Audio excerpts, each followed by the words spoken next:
예, 아픔을 느끼면 에너지가 나온다. 아픔을 느끼면 에너지가 나온다라는 제목으로 하나님 말씀 증거하도록 하겠습니다. 교회는 예수님께서 친히 세우신 것입니다. 이 가이사라 빌립보 고백이 있죠. 마태복음 16장이죠. 너희는 나를 누구라 하냐 그랬더니 주는 그리스도시요 살아계신 하나님의 아들입니다. 그 고백 위에 교회를 세운 거죠. 이 반석 위에 내 교회를 세우리니 음부의 권세가 이기지 못하리라. 예수님이 친히 교회를 세우시고 마귀 권세를 이길 수 있는 능력을 주셨습니다. 그래서 음부의 권세가 교회를 이길 수 없다라는 것입니다. 그래서 교회는 강력합니다. 이게 겉으로 볼 때 인간적인 모습으로 볼 때 엉성해 보이죠. 그러나 신적인 능력이 있는 게 교회예요. 그래서 교회와 대항의 싸움은 다 망하는 거고요. 교회를 사랑하고 귀하게 여기면 그 예수님이 함께하는 능력과 은혜와 축복이 함께하게 된다라는 것입니다. 예수님께서 교회를 무지 사랑하거든요. 그러면 우리 인간적으로 생각하니까 예수님이 교회를 세우시고 교회를 사랑하니까 예수님이 혼자서 다 하실 거다 이렇게 생각을 하는데 그렇지 않다라는 거예요. 이게 오늘 중요한 첫 번째 메시지라는 것입니다. 예수님은 교회의 주인이시고 교회를 세우시고 교회를 사랑하시는데 예수님은 스스로를 제한하신다는 거예요. 그 제한이 뭐냐면 머리에 머무른다는 것입니다. 머리에. 15절 뒤에 보세요. 그는 머리니 곧 그리스도라. 그리고 뒤에 보니까 뭐 각 몸의 지체를 세운다. 그래서 머리는 예수님이시고 뭐 교회 자체가 예수님이겠지만 머리로 제한하신다는 거예요. 그리고 몸은 우리 각 성도들에게 지체로 이렇게 할당하셨다라는 것입니다. 이게 교회라는 거예요. 그러므로 교회가 교회되기 위해서 꼭 필요한 건 뭐냐면은 강한 사람들 뭐 그런 사람들만 몇 사람만 움직여가지고 진행되는 건 건강한 교회가 아니라는 거예요. 제일 건강한 교회는 뭐냐면 몸이 움직이는 교회예요. 몸 중에서도 특별히 약한 몸을 사용할 줄 아는 거. 그게 건강한 교회의 능력이라는 것입니다. 그리고 몸도 그렇죠. 스트레칭이 뭐예요? 안 쓰던 근육, 안 쓰던 부분들을 써야지 건강해진다는 거 아니에요. 그죠? 이게 나이가 들다 보면은 치매도 그런 원리라고 저는 들었습니다. 잠깐 쓰던 것만 쓰니까 나이 40이 넘어서면은 오른손잡이는 왼쪽을 많이 쓰라 그러고 왼손잡이는 또 오른쪽을 많이 쓰라 그러고 발도 그렇다면서요. 왼발잡이, 오른발잡이가 있다면서요. 바지 입을 때 오른발 먼저 넣는 사람이 있고 왼발 먼저 넣는 사람이 있어요.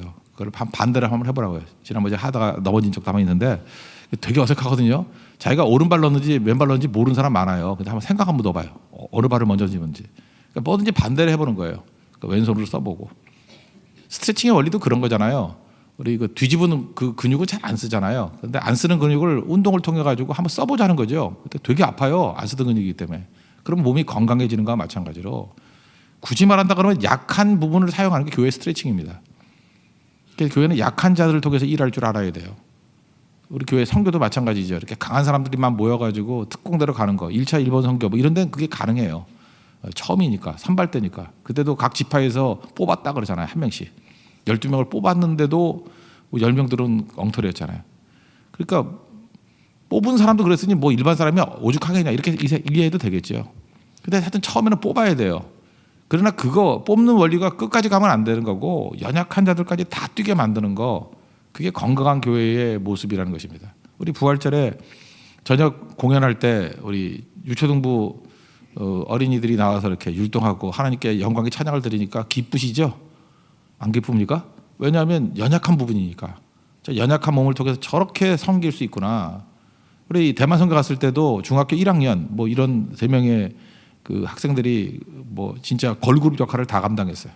보통 때는 대학생들이 감당해야 되는 것들을 뭐 다 감당하고 그랬어요. 뭐 2팀이는가 그랬던 것 같아요. 그럴 때 오히려 훨씬 더 기뻐하더라고요. 왜냐하면 제일 연약한 지체가 몸으로서 역할을 다 감당하니까 대만인 성도도 그래요. 참 무서운 교회라고. 이게 그냥 들러리로 온 사람이 하나도 없다고.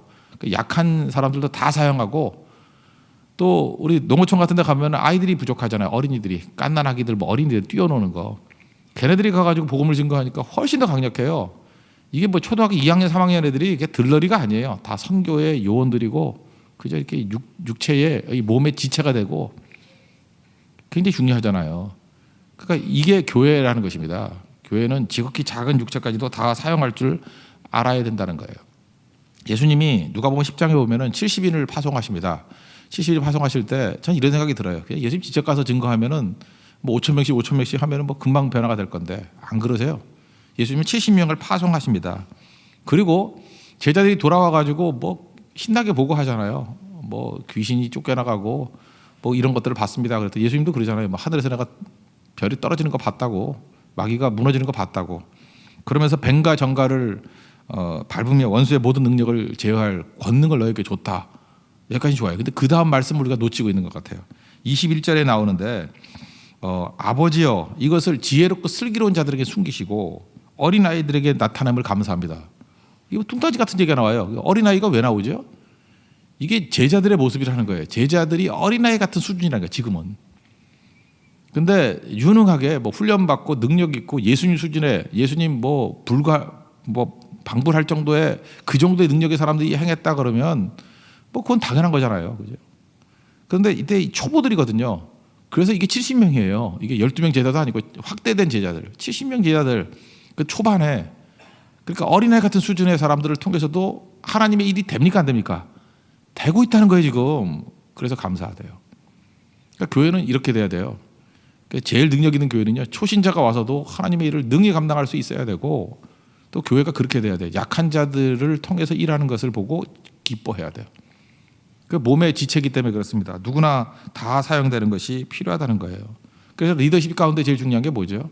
리더들은요. 자기가 혼자 다 뛰면 안 되고 자기가 예수님이 머리로 머물러 있던 것과 마찬가지로 머리로 머물러 있는 모습이 있어야 된다는 것입니다. 제일 유용한 리더십은 다 뛰게 만드는 거예요. 모세가 그랬죠. 모세가 성실한 사람입니다. 원래 성실하고 담즙질들은 지 혼자 다 해요. 자기 혼자 다 한다고. 그러다가 쓰러질 뻔하지 않았습니까? 출애굽기 18장에 장이 이드로가 와서 뭐라 그래요? 야 일꾼들 세워라. 왜 혼자 뛰냐? 그러면 네가 감당할 수 없느니라. 그래서 일꾼들을 세우니까 모든 일들이 잘 감당하게 됐죠. 이게 또 교회 원리예요. 그래서 출애굽기 18장이 이 에베소 4장과 같은 또 교회 원리라고요. 리더라 그러면 머리로만 머무르고 할 수만 있으면 몸이 움직이게 만드는 것이 중요하다. 그래서 여러분들 너무 똑똑한 사람들 있잖아요. 제가 요즘에도 느낀 건데 뭐 내가 누구를 압박하려고 그러는 게 아니에요. 이렇게 뭘 맡기면은 똑똑한 사람이면 똑똑한 사람일수록 무슨 생각을 하냐면 맨날 고민을 해. 내 시간이 이 정도고 내 능력이 이 정도니까 내가 이걸 감당할 수 있느냐 없느냐. 똑똑한데 어떻게 보면 멍청해요. 자기 한계를 못 벗어나. 두 가지 변수를 놓치는 거예요. 하나님이 함께 한다라는 생각, 하나님이 도와주시면 된다라는 하나님이라는 지평을 놓치고 있고 또 하나는 동역자하고 같이 하면 되는 거지.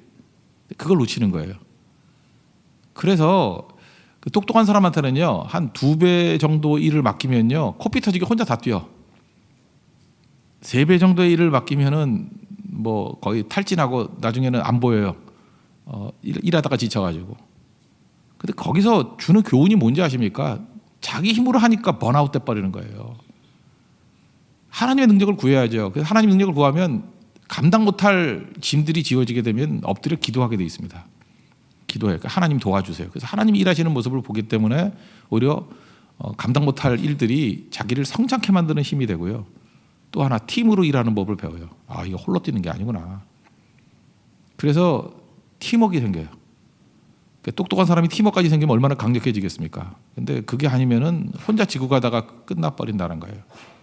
오늘 교회 원리를 꼭 붙들고 우리도 많은 영혼들을 같이 섬기고 같이 일할 수 있는 종이 되기를 원합니다. 그래서 교회가 능력이 있어진다는 건 뭐냐 하면은 약한 지체를 통해서 일이 이루어지면 더 좋은 거예요. 그러니까 강한 사람을 통해서 이루어지는 것도 있지만 될 수만 있으면 약한 자들을 통해서도 일이 이루어지는구나. 그러면 그걸 막 기뻐해야 된다고요. 예수님이 직접 하고 70인 제자, 엉성한 70인 제자를 통해서 일이 되는 걸 보고 막 기뻐하셨어요. 하나님 감사합니다. 슬기롭고 지혜 있는 자들에게 아니고 이런 어린아이들에게 이런 걸 보여주시니 감사합니다. 그게 교회예요. 우리가 그런 능력의 교회가 되는 축복이 임하기를 바랍니다. 그리고 또 한 가지 두 번째 이 교회 원리 중에 하나는 아픔을 느끼는 것. 아픔 좋아하는 사람이 누가 있겠어요. 근데 아픔을 통해서 하나됨을 느낀다는 것입니다. 우리 가족에도 지금 한 사람이 지금 아프거든요. 아파서 지금 수술을 하고 있는데 참 되게 좋은 게 뭐냐면 가족이 하나 된 것 같아요. 물론 뭐 4명밖에 안 되지만 팀워크 되게 잘 이루어진 것 같아요. 이런 면도 있었어. 내가 그랬다. 이런 면도 있었어. 확대적 가족들, 뭐 사촌들까지도 또 이게 하나가 되는 것도 느끼더라고요. 그래서 야 아픔이라는 게 무조건 나쁜 것만은 아니구나. 오래간만에 정말 하나 됐다 이런 걸 느끼고 있어요. 여러분 몸이 어디까지가 여러분 몸입니까? 그 아픔을 느낄 때까지가 몸 아니에요? 여러분 눈에 잘 보이지도 않지만 발가락에 뭐 이렇게 가시 같은 게 안에 꼽혔다 그러면 아프죠. 발가락은 분명히 여러 번 갈 거예요. 그죠? 근데 제 손가락이 아픈데 여러분 하나도 아픔을 못 느껴요. 그럼 여러분은 나하고 남남이에요. 근데 내가 아프다 그러는데 옆에 있는 사람도 아프다 그러면 그 사람은 적어도 몸은 떨어져 있지만 하나가 되겠죠. 그래서 아픔을 크게 느끼는 사람 있죠. 크게 느끼는 사람은 큰 사람이고요. 아픔을 자기밖에 모르는 사람들, 그걸 사이코패스라 그러잖아요. 그죠? 그 다음에 가족 정도밖에 안 되는 사람들 정말 짐승 수준이에요. 그러니까 그리스도의 영이 임하게 되면은 이 몸이 커지거든요. 그래서 아픔을 통해서 하나됨을 누리는 거. 뭐 탈무드 이게 맨날 하잖아요. 샴쌍둥이 나왔는데 머리는 둘이고 몸은 하나인데 이게 하나입니까 둘입니까? 뭐 간단하게 얘기했대잖아요. 한쪽 머리를 때릴 때 같이 울면 하나고 한 놈은 아프고 울고 있는데 하나는 웃고 있으면 둘이라고. 중요한 메시지 아니에요? 아픔이 필요해요. 아픔을 느낄 때까지가 하나됨이라는 것입니다. 그래서 고린도전서 12장 26절 보니까 한 지체가 고통을 당하면 모든 지체가 함께 고통을 받고 한 지체가 영광을 얻으면 모든 지체가 영광을 얻느니라. 이게 뭐예요? 그래서 한 몸이다 그런 얘기예요. 그래서 한 몸임을 확인하기 위해서 날마다 이 고통 가운데 사실 고통 당하는 거예요. 아픔이 우리를 하나 되게 만드는 거, 정체성을 만드는 거예요. 그래서 아픔을 통과한 교회는 무서운 거예요. 왜? 하나거든요. 같이 아픔을 느꼈기 때문에. 아픔을 통과한 가정은 강력하거든요. 왜냐하면 하나기 때문에. 모든 게 배부른다고 다 좋은 게 아니라는 것입니다. 이거 하나됨만을 아는 게 아니라 여기서 또 무지무지한 에너지가 나와요. 그래서 아픔을 다시 느낀다는 게 뭐예요? 그게 사랑이죠. 뭐 너무 아픈 사랑은 사랑이 아니었음을, 이건 틀린 말이에요. 역설적인 표현이라고 맞는 얘기겠지만 너무 아픈 사랑은 사랑이 아니었음을. 사랑이지 왜 사랑이 아니야? 너무 아픈 사랑이니까 사랑이 아니죠. 엄청난 사랑이죠. 그런 표현이겠지. 이게 진짜 사랑이라고요. 룻기를 보세요. 룻기를 보면은 여러분 교회가 뭔지를 한번 보여줄 수 있어요. 집안에 불행이 왔어요. 아픔이에요. 남자란 남자는 다 죽었어요. 나오미 남편도 죽고, 그죠? 그 다음에 룻가 오르바 남편도 죽고, 그러니까 과부 3명만 남은 거예요. 다 불쌍하죠. 여러분 위기 상황에 놓이게 되면 사람이 이기적이 됩니다. 나만 살겠다 뭐 이런 느낌이 있어요. 내 코가 적자인데 이래요. 근데 룻의 가정은 그렇지가 않아요. 이 나오미 가정은 그렇지가 않아요. 먼저 이 나오미가 귀하죠. 나오미가 지금 그러지 않아도 혈혈 단신인데 두 며느리까지도 집에 보내면요, 자기는 송장이에요. 할머니 혼자 무슨 일을 하겠어요? 아무것도 없다고요. 그런데 나오미는요, 자기를 생각하지 않고요, 두 며느리의 장래가 걱정이 된 거예요. 그래서 자기가 할 수 있는 최선을 다해서 두 며느리의 장래의 길을 열어주고 싶어해요. 그 두 며느리를 너무 불쌍히 여겨요. 고향으로 돌아가라. 그리고 우리 식으로 하면 팔자 고쳐라 그거죠. 그죠? 새로운 길을 열어라. 나는 그거를 원한다. 라고 하는 정말 며느리의 모습을 안타까워하고 아파하는 모습. 그래서 최대한 이렇게 밀어주는 거예요. 물론 오르바는 갔어요. 근데 룻이 귀한 게 뭐예요? 룻은 어머니와 남기를 원하는 거예요. 룻은 또 뭘 본 거예요? 자기 아픔. 그걸 본 게 아니라 어머니의 아픔을 보는 거예요. 우리 아들 잃고 남편 잃고 며느리까지 가버리면 잘 보세요. 나오미 입장에서 보면 다 떠나가는 거 아니에요. 남편 떠나갔지, 아들 둘 떠나갔지, 며느리까지 떠나가면 없는 거 아니에요. 아무것도. 그러지 않아서 슬픔인데 슬픔 위에 이거 뭐 살겠다는 거예요. 죽으라 진짜 산송장이라니까요. 룻은 그걸 본 거예요. 그럴 수 없다라는 거죠. 그래서 어머니의 아픔에 공감을 해요. 시엄마의 아픔에 공감을 해요.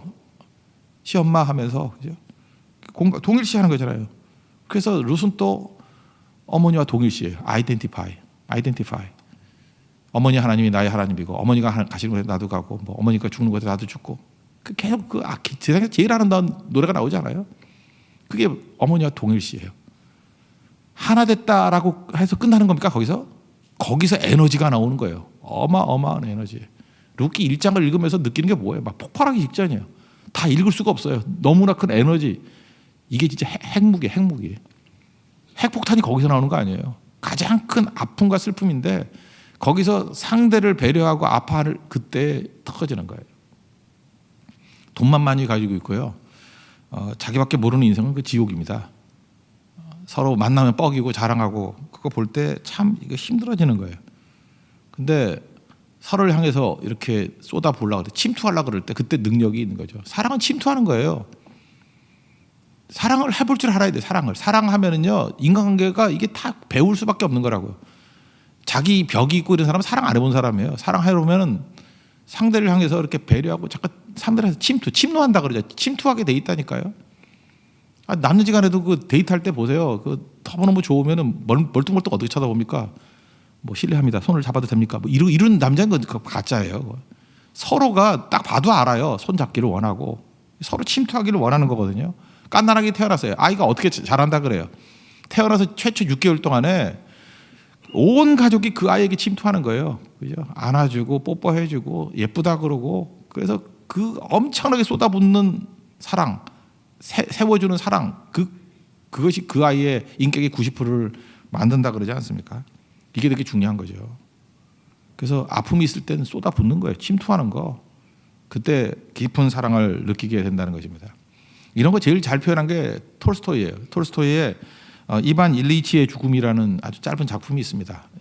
톨스토이 치고는 짧아요. 톨스토이는 항상 썼다 그러면 전쟁과 평화인데 이때 평화 못 읽어보면 많죠. 너무 길어가지고. 45세 판사예요.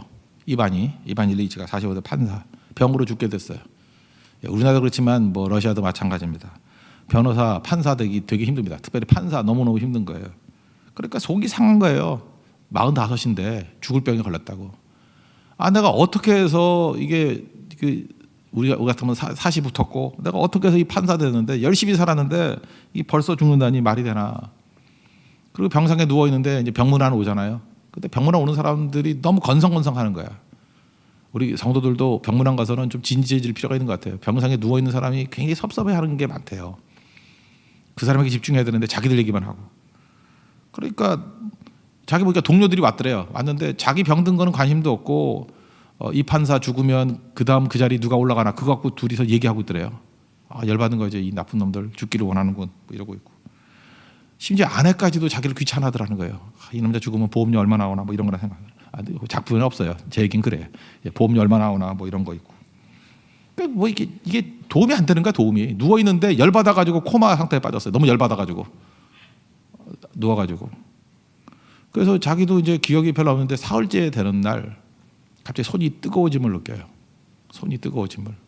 그 눈을 떠봤어요. 떠봤더니 기숙학교에 가 있는 막내가 와가지고 아무 말도 없이 아버지 하면서 눈물을 흘려요. 그 막내 눈물이 손에 떨어져요. 순전한 사랑이죠. 지금 톨스토이가 말하고자 하는 건 그거예요. 주변에 있는 모든 것들 다 그 아무것도 아니라는 거예요. 그 막내가 흘리는 눈물이 그를 각성시키고 살리고 생명의 뭔지를 알게 됐다라는 거예요. 그 눈물 한 방울의 뜨거움 때문에 이반 일리치가 자기 존재 가치를 느껴요. 자, 이런 거 보면 톨스토이는 천재예요. 어떻게 이렇게 그 복음적인 얘기들을 이렇게 작품화시켜 뽑아낼 수도 있는 게 놀라울 뿐만 아니라 이걸 표현할 수 있을까? 사랑을 느낍니다. 그리고 빛을 발견해요. 빛. 자기 삶 가운데 빛이 확 밀려오는 거예요. 그리고 원래 자기가 피해자 의식을 갖고 있으면은 모든 걸 탓하고 핑계대고 그런다 그러죠. 이것까지도 또 해결을 했어. 이 톨스토이는. 이반 일리치가 주변 사람들이 건성건성한다 그랬죠. 아내까지도 건성건성. 근데 알고 봤더니 그게 자기 자신이에요. 피해자가 아니라 자기가 가해자였다는 걸 깨닫게 돼요. 주변이 건성건성이 아니라 자기가 가장 큰 건성건성이었어요. 재판도 건성건성했어요. 대충 해버리고 귀찮은 거 읽지도 않고. 그리고 뇌물 받아먹은 거 많은가 봐요. 뇌물 받고 재판했던 거. 아내에게 또 적당히 했어요. 아내가 자기한테 적당히 한 게 아니라 그게 자기 모습이라는 걸 깨닫게 돼요. 자기는 몇백 배 더 아내에게 건성을 했어요. 그리고 이반 일리치가 고백합니다. 끝났다. 뭐가 끝나? 죽음이 끝났다. 참 의미가 있어요. 끝난 건 죽음이야. 끝난 건 죽음이야. 자기가 죽음의 상태에 있는데 끝난 게 죽음이래. 뭘 얘기하는 거예요? 이제까지 내가 살아왔던 가짜의 인생이 끝났다는 거예요. 죽음은 끝났고 생명 끝나지 않아요. 내 안에서 진정한 생명이 솟아나게 되었다. 그 엄청난 에너지가 이반 일리치의 죽음에서 나와요. 그 에너지가 나와요. 죽음이라 그러는데 반대 에너지가 나와요. 그 어디서 이게 나오는 겁니까? 서로의 아픔을 이해하기 시작한 거야. 그 막내의 진정한 눈물. 그리고 이반 일리치가 또 눈물을 흘려요. 아내를 향해서 또 눈물을 흘리고 자기의 그 불의에 대해서 눈물을 흘리고 이게 죽음을 끝내버리는 힘이라는 거예요. 거기에 에너지가 있어요. 이게 교회입니다. 이런 교회의 능력을 붙드는 믿음의 종 되기를 바랍니다. 이게 너무너무 파워가 있거든요. 이 아픔을 느끼고 그 다음에 눈물을 흘려주고 이게 너무너무 큰 파워가 있으니까 마귀는 하여튼 좋은 건 못하게 하잖아요. 그래서 우리에게 뭘 신겨놓냐면은 아픈 거는 힘든 거야 라고 우리를 속여요. 느끼는 건 힘든 거야 라고 우리를 속여요. C.S. 루이스가 그랬다 그러잖아요. 어렸을 때 엄마 죽고 난 다음에 안 느끼려고.